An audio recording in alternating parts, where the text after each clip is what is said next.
बिस्मिल्लाहिर्रहमानिर्रहीम। अस्सलातु वस्सलामु अलैका या रसूलल्लाह, अस्सलातु वस्सलामु अलैका या नबी अल्लाह। हजूर अकरम के ज़माने में एक यहूदी था और वो आलिम था। उसका नाम मुखरिक था। उसने हजूर की निशानियों को तुरात में पढ़ रखा था। जंगे ओहद के दिन उसने यहूद को तबलीग की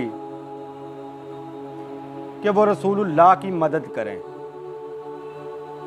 तो वो कहने लगे कि आज तो हफ्ते का दिन है और आज हमारी इबादत का दिन है, लिहाजा हमारे लिए आज जहाद करना हराम है।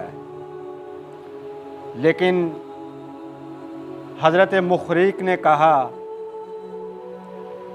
कि हफ्ते की इबादत मनसूख हो चुकी है, रसूलुल्लाह की शरीयत नासिख है, लिहाजा उनकी मदद की जाए।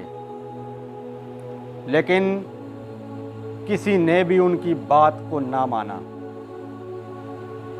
तो उन्होंने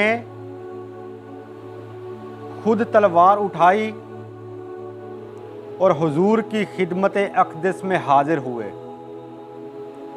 और जहाद में शामिल होने की इजाज़त तलब की और अपना तमाम माल मुसलमानों पर खर्च करने की वसीयत दे दी।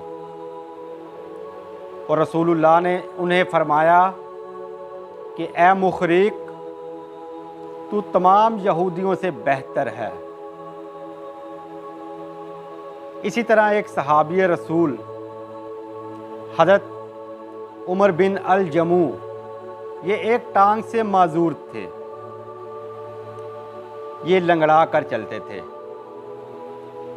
इन्होंने हजूर अकरम से जहाद में शामिल होने की इजाज़त तलब की तो हजूर ने इन्हें इजाज़त ना दी।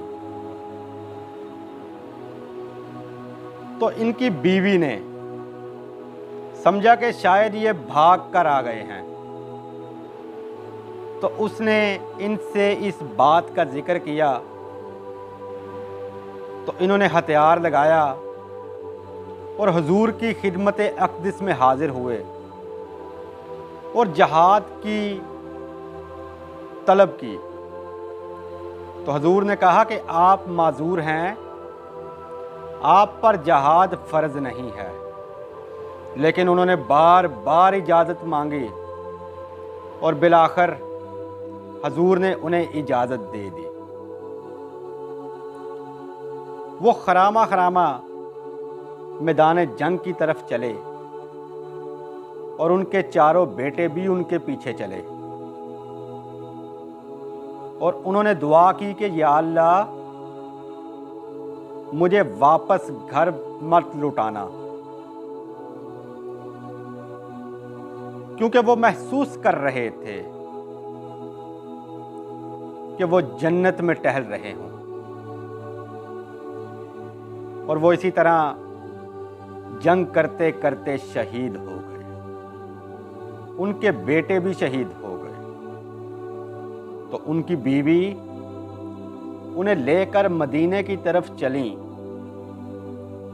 तो उनका ऊंट बैठ जाता और वापस मैदान जंग की तरफ चला जाता।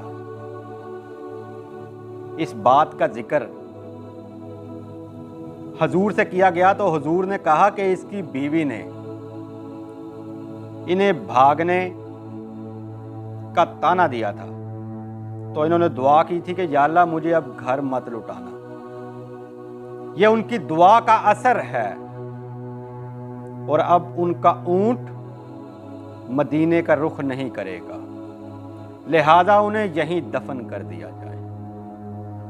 ये सहाबी रसूल की दुआ का असर है, तो खुद हजूर की दुआ में कितनी ताकत हो। वमा अलैना इल्लल बलाउल मुबीन।